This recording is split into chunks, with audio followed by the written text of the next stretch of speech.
Preguntaba yo, ¿es posible hacer renovación urbana en Facatativá para no tener que utilizar suelo agrícola de la sabana en desarrollos industriales, de comercio, etcétera, etcétera? Y abrían los ojos y me decían, el casco urbano de Facatativá está bien saturado. ¿Qué problema? Miren esa contradicción. Por un lado pidiendo desarrollo y por el otro lado la sabana más importante de la cordillera de los Andes, un recurso natural no solo del planeta de Colombia, sino del planeta, que hay que respetar. O sea que son temas bien difíciles.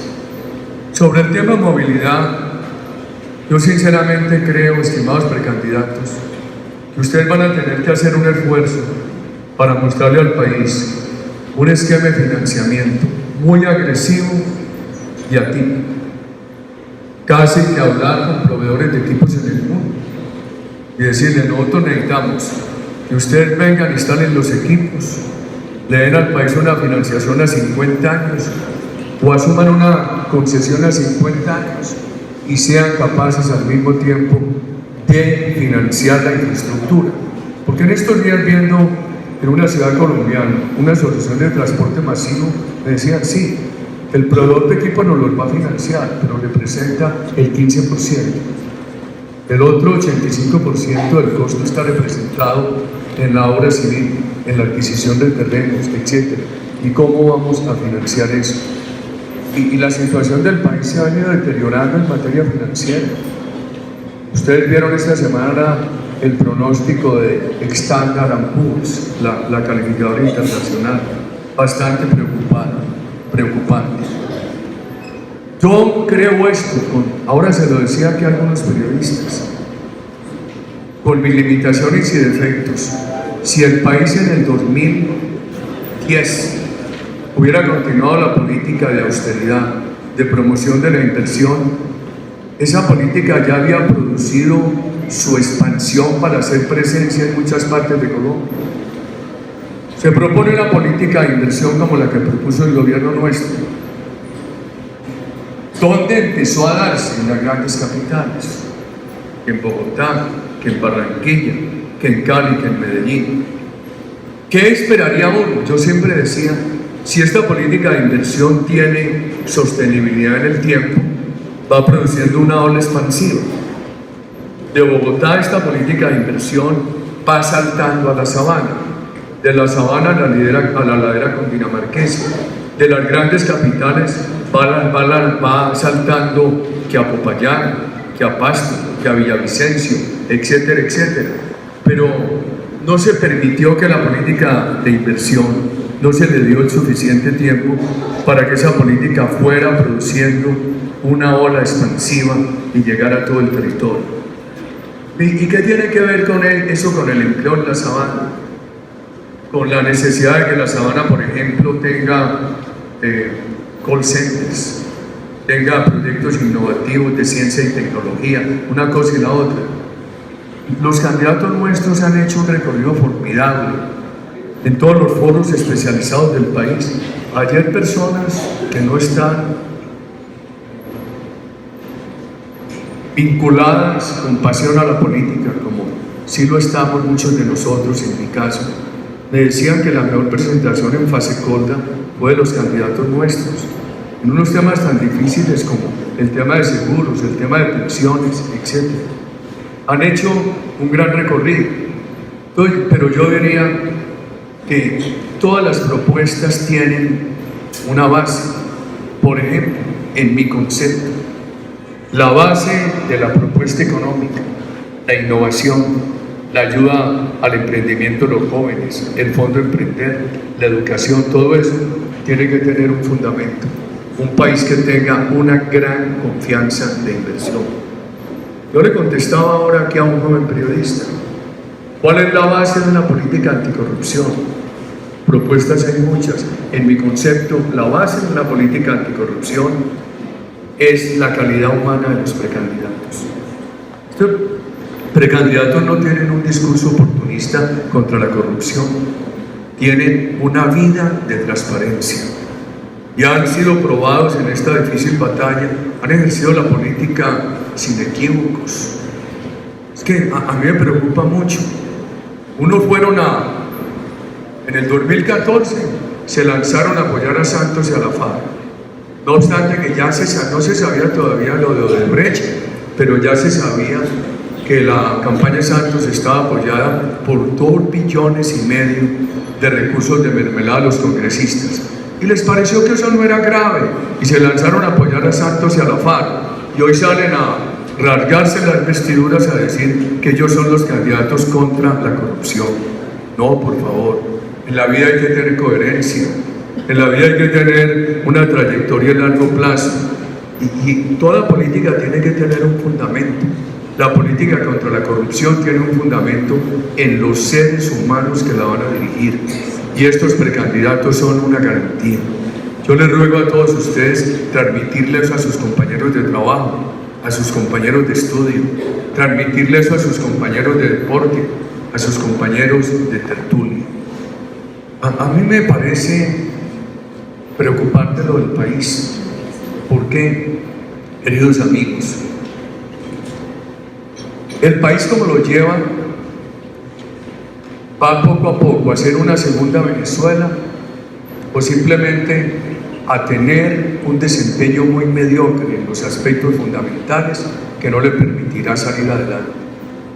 Antes de ayer visitábamos con los precandidatos regiones bien importantes de la patria, bastante olvidadas, el Bichada. Y cuando yo estoy saludando a la comunidad de Puerto Carreño, me dicen 2 médicos colombianos, miren qué problema tenemos.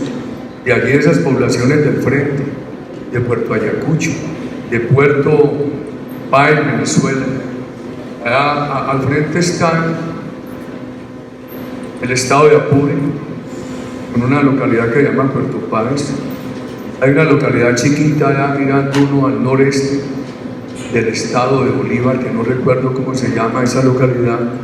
Y aquí a todo el frente de Puerto Carreño está el estado de Amazonas y hay abajito una localidad venezolana que se llama Puerto Ayacucho.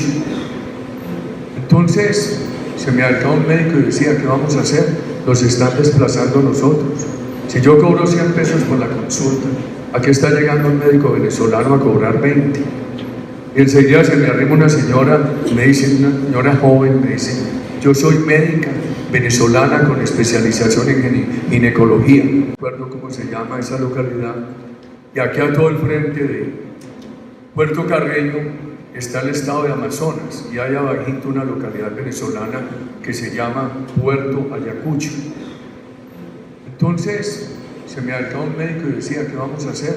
Los están desplazando nosotros. Si yo cobro 100 pesos por la consulta, aquí está llegando un médico venezolano a cobrar 20.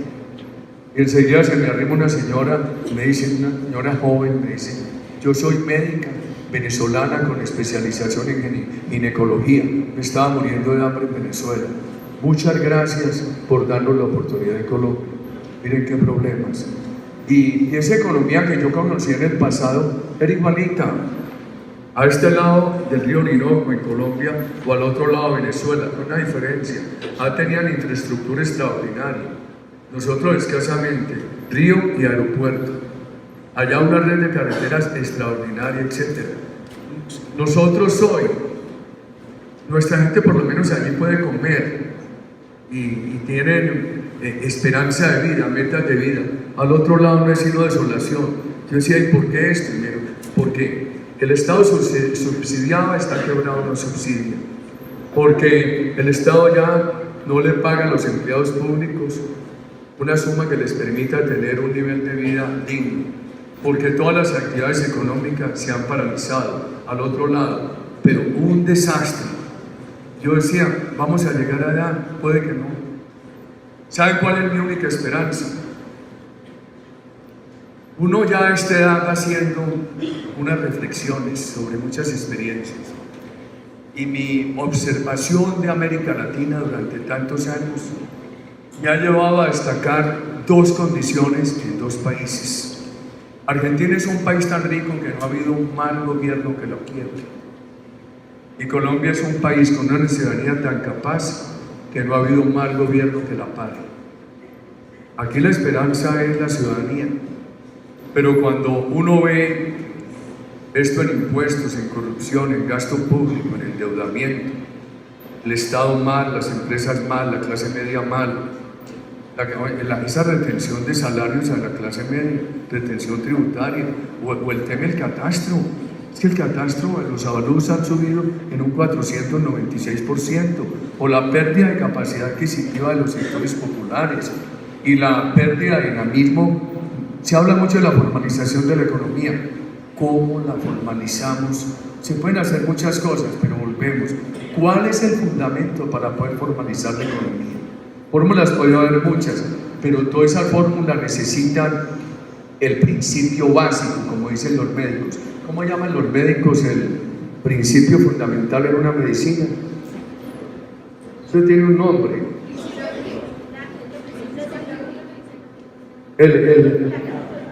Necesita el insumo básico. El insumo básico es que haya una gran... Principio activo. El básico. Usted puede agregarle lo que quiera, pero si usted no tiene el principio básico, eso no le funciona. Yo creo que allí el principio básico es que el país tiene que tener una gran confianza de inversión, un gobierno con austeridad, que derrote la corrupción, que no haya mermelada, que rebaje impuestos, que le diga al sector privado: trabajen en Colombia, generen empleo, generen expansión económica. Vamos a trabajar con estas reglas para que vamos creciendo y formalizando, y al mismo tiempo sea capaz de decir vamos a subir salarios, o hacer una combinación de incremento de salarios y de devolución de parte del IVA a los sectores más pobres. Yo no sé, yo veo con mucha preocupación un país creciendo mediocremente. Ayer me llamaba Glorisa Ramírez, comunicadora que le ha ayudado a nuestro gobierno, me llamaba de Cartagena y me decía: aquí dijo Claudia López que no, que el gobierno Santos es igual al de Uribe. Eso les contesta muy fácilmente. ¿Por qué no comparan cómo estaba la seguridad en el 2010 y cómo está hoy? ¿Por qué no comparan cómo estaba la lucha contra el narcotráfico en el 2010 y cómo está hoy? ¿Por qué no comparan cuál era la confianza? Saludamos a la representante María Fernanda Cabal. Yo le digo, ¿por qué no comparan cómo estaba la confianza de inversión en el 2010 y cómo está hoy? ¿Por qué no comparan la austeridad en el gobierno en el 2010 y cómo está hoy? Etcétera, etcétera. ¿Por qué no comparan el optimismo del país de 2010? Juan Manuel Santos, cuando se cobijó en nuestras banderas, lo eligió, que el país está optimista, porque habíamos ¡ore! Las chuzadas. Ahora todavía me preguntó un periodista joven que el fantasma de las chuzadas. Hombre, con eso han engañado a ustedes los jóvenes. Aquí las únicas chuzadas que se probaron fueron las que hicieron las llamadas telefónicas, que las interceptaron y las publicaron. Entonces, todo era un cuento contra Uribe. Recuerdo, no, es que los hijos de Uribe cambiaron el uso del suelo en Mosquera. Mentiras, ese uso del suelo se cambió en el 2000 y el gobierno mío empezó en el 2002. Entonces, por eso uno tiene que estar dándole la cara a todas estas circunstancias en todo el país. Me decía, y con esas sombras, ¿cuáles sombras? En el 2010 se hacía un debate contra mí, pero el país tenía casi que un consenso en que iba bien. A mí me visitó el doctor Antanas Mocos, y esa visita fue pública, y me dijo: ¿por qué no puedo llevar yo los 3 huevitos?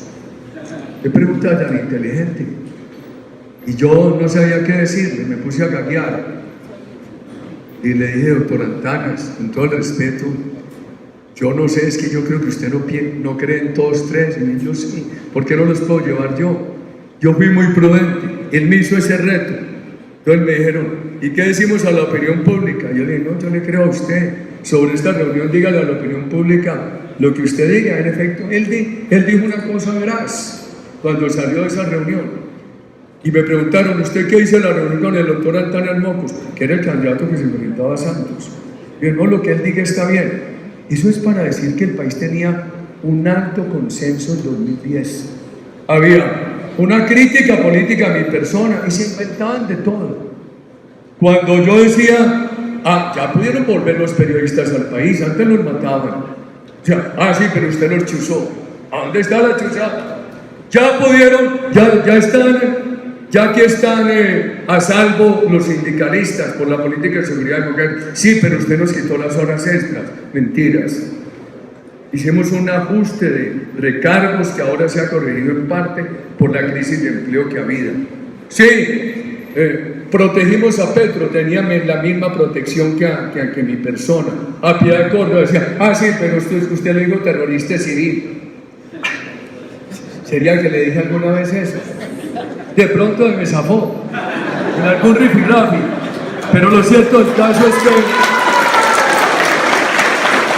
tuvo la misma protección que tenía mi persona como presidente de la República. El país tenía un gran debate sobre mí, pero el país estaba optimista y el país pensó que esas políticas básicas de la seguridad, la inversión de la política social, las podía continuar Juan Manuel Santos, y eso produjo que lo eligiéramos. ¿Qué veo yo hoy? Que no vamos a hacer una segunda Venezuela. O sea, sí, pero usted los chuzó. ¿A dónde está la chuzada? Ya pudieron, ya que están a salvo los sindicalistas por la política de seguridad del gobierno. Sí, pero usted nos quitó las horas extras. Mentiras.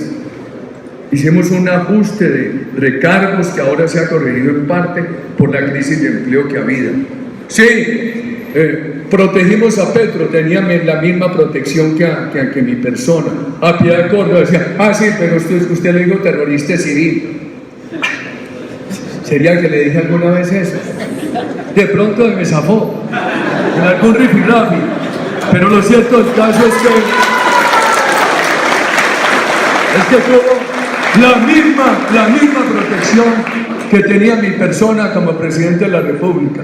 El país tenía un gran debate sobre mí, pero el país estaba optimista y el país pensó que esas políticas básicas de la seguridad, la inversión de la política social, las podía continuar Juan Manuel Santos, y eso produjo que lo eligiéramos. ¿Qué veo yo hoy? Que no vamos a hacer una segunda Venezuela. Es posible, pero ¿por dónde nos llevan?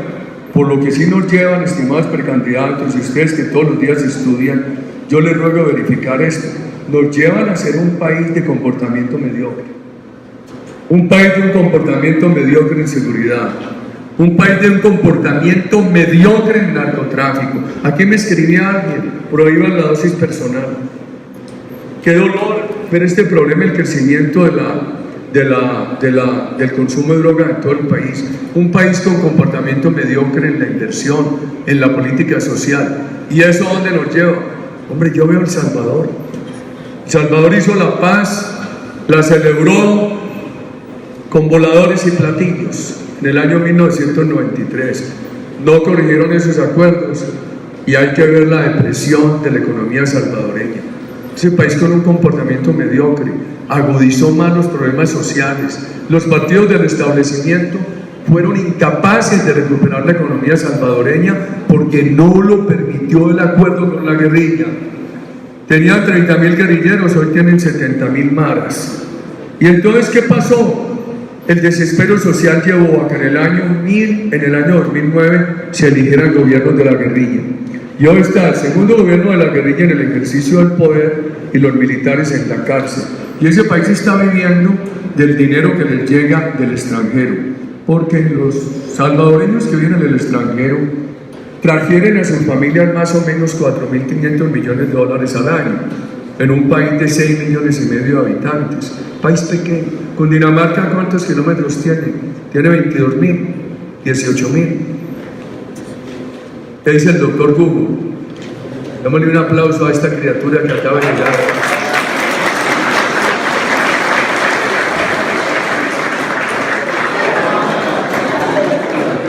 ¿Qué no queremos nosotros? No queremos ser una segunda Venezuela. ¿Qué no queremos nosotros? No queremos seguir siendo un país con un desempeño mediocre en la economía, en la seguridad, en la lucha contra el narcotráfico, en la política social. ¿Qué queremos nosotros? Un país sin corrupción, seguro, que derrote el narcotráfico, un país con austeridad, con una gran expansión de la empresa privada, con innovación, con oportunidades para los jóvenes, con una política social dinámica, de la mano de una política de expansión de la empresa privada también dinámica. Entonces nos dicen, no, pero es que ahora hay muchos que quieran atajar a la FARC. ¿Saben cuál es la diferencia? Es que unos ahora salen con esa bandera. Esa ha sido siempre la del Centro Democrático. De nosotros pueden disentir, de mi persona pueden disentir, pero nos tienen que creer, porque hemos tenido una línea de coherencia. La coherencia y la credibilidad, yo les pido a ustedes tenerlas en cuenta en esta campaña. Cuando van a votar por el tema anticorrupción, la coherencia. Por el tema de los que se opongan a una segunda Venezuela, no los que salgan ahora a oponerse. ¿Quiénes son los que se han opuesto ayer, hoy y se opondrán en el futuro? Estos ciudadanos del Centro Democrático. Aquí hay que pensar en la coherencia, queridos amigos, que puede ser un elemento diferencial del Centro Democrático en lo que viene. Lo político. Me preguntan mucho por lista de Senado, por lista de Cámara. Lo primero que hay que mirar es el desempeño de la actual bancada. Si una bancada cumplida, seria, sin mermelada, honorable. Yo he procurado salir de último, o con el grupito que sale de último en la plenaria del Senado, quedarnos hasta que nos echen, hasta que nos apaguen las luces. Ha sido una bancada cumplida, seria, honorable. La bancada no ha estado en mermelada, ni ha estado en jueguitos corruptos con el gobierno para salir al otro día a criticar al gobierno. Esta bancada ha tenido una línea de coherencia. ¿Qué implica eso? Y la exigencia de opinión pública. Una lista de ciudadanos de excelencia al Senado y unas listas de ciudadanos de excelencia a la Cámara. Abiertas o cerradas. Primero, la calidad de los integrantes. Y enseguida que con ellos mismos, los que integran esa lista, se defina si va a ser abierta o va a ser cerrada. Estamos ante un reto muy grande de cómo se van a conformar esas listas. El candidato, que tenemos a nuestros 5 precandidatos de lujo. Hemos encontrado este problema jurídico. Si acudiéramos a la consulta del 19 de noviembre convocada por la registraduría, opción que hemos tenido, aparece un riesgo que el Consejo de Estado diga que esa consulta es obligatoria y no nos permite participar en otra por allá en marzo para la coalición que unifique un candidato con la doctora Marta Lucía Ramírez, con el doctor Alejandro Ordóñez, con los cristianos, con los laicos católicos, con las víctimas de la FARC, con sectores independientes, coalición que venimos trabajando desde el no, con compatriotas como el expresidente Andrés Pastrana.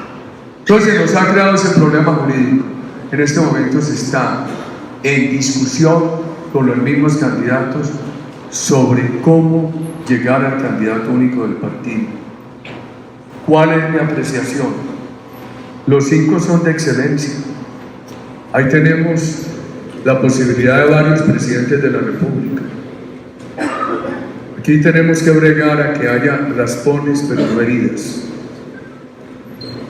Porque en la emulación política siempre hay uno que otro raspón, pero aquí no puede haber heridas. Porque además esto no puede ser un movimiento de un día. No valdría la pena este esfuerzo de ustedes, de tantos colombianos, esta paciencia conmigo. Si tuviéramos simplemente un movimiento caudillista y no estuviéramos pensando en un partido serio. Y para que esto sea un partido serio, no puede dejar heridas en este proceso.